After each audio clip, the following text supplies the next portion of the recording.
Welcome, ladies and gentlemen, Jedi and Sith, to another video. I'm the Grand Admiral of the Flee-to-Play Fleet here at the Galactic Empire, where we've never spent a dime and our farms are never complete on time. Today, I'm going to be giving an honest critique of Star Wars Galaxy of Heroes. Star Wars Galaxy of Heroes is a turn-based collector RPG released back on November 24th, 2015. The game has 12 modes, which I'll divide into 3 categories. Many of these game modes have many similarities in mechanics. These mechanics bring different levels of engagement, and as such, some game modes are more popular than others. And first off, we're going to talk about the PvP category. In this category, the player will go up against another person's team and attempt to defeat it.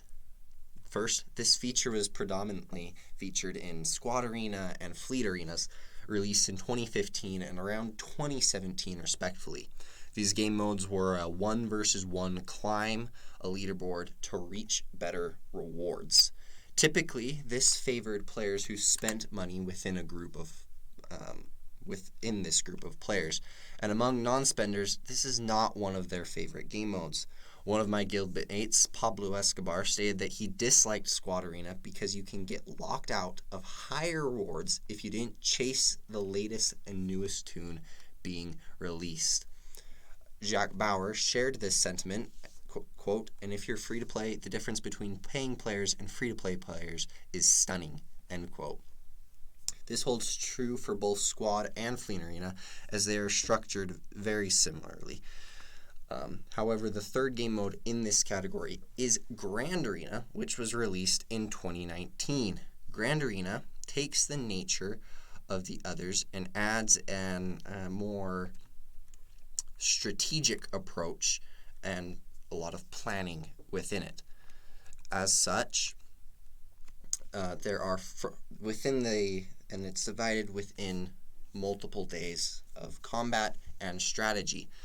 And in a single Grand Arena opponent will take place. Just fighting one opponent takes place over 2 days. The first day, as you can see here, is the setup phase or defensive phase, where you set up your defenses and your enemy sets up their defenses, allowing while both defenses are hidden.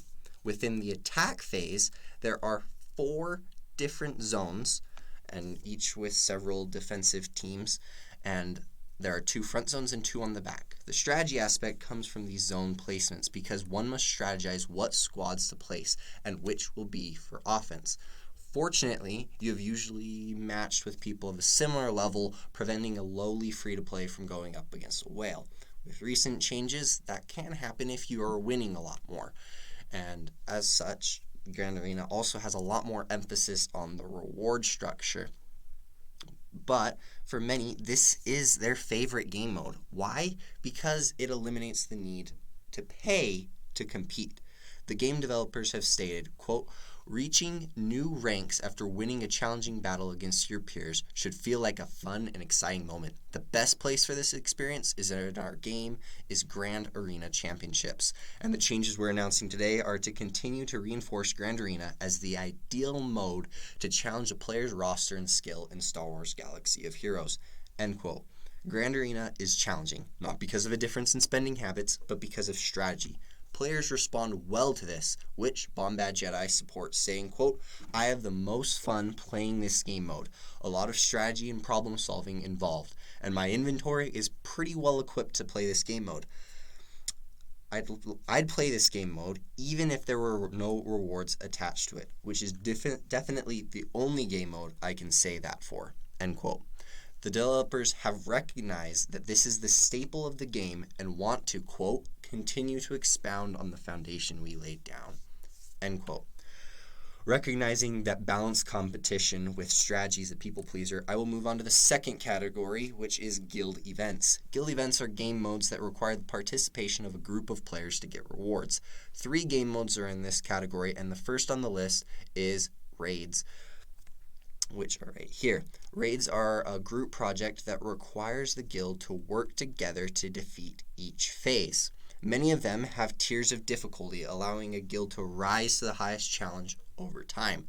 Unfortunately, their newest raid requires a certain relic level and encourages players to spend money as such. Despite strategy being a large part of the raid, the community is less thrilled because of its insane difficulty.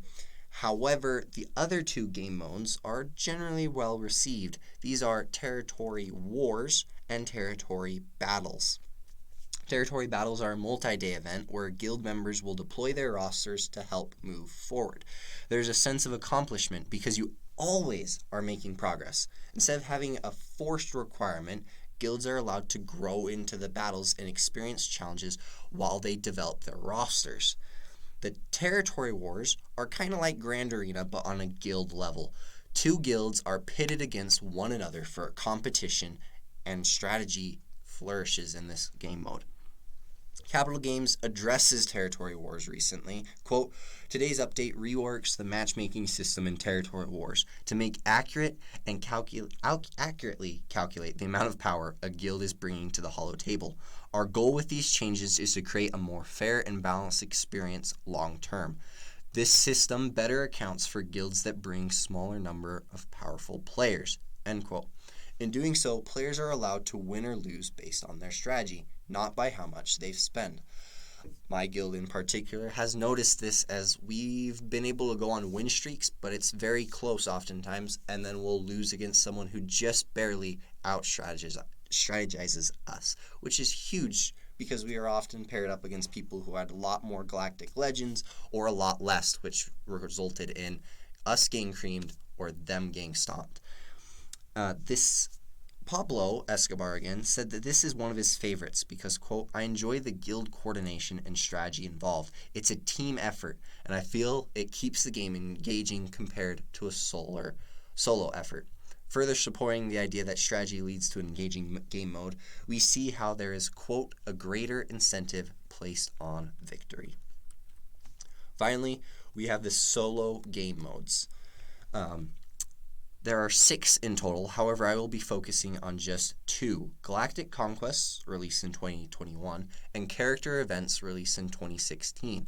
For starters, the game developers presented Galactic Conquest as having a tremendous amount of flexibility for us to create new types of events. So you can expect to see new modifiers, new feats, different bosses, more exclusive reward units, and much more as time goes on. End quote. The first couple of seasons held true to this idea, as there were so many ways to strategize victory. If you failed, you swapped out the bonuses you were getting or tried a different team. The puzzle solving and strategy surrounded the game mode made it an instant fan favorite, with YouTubers and developers live streaming the different ways you could break the game. Why was this? It came from a lack of forced tasks. The game would not punish players for trying new things. As a matter of fact, it encouraged it.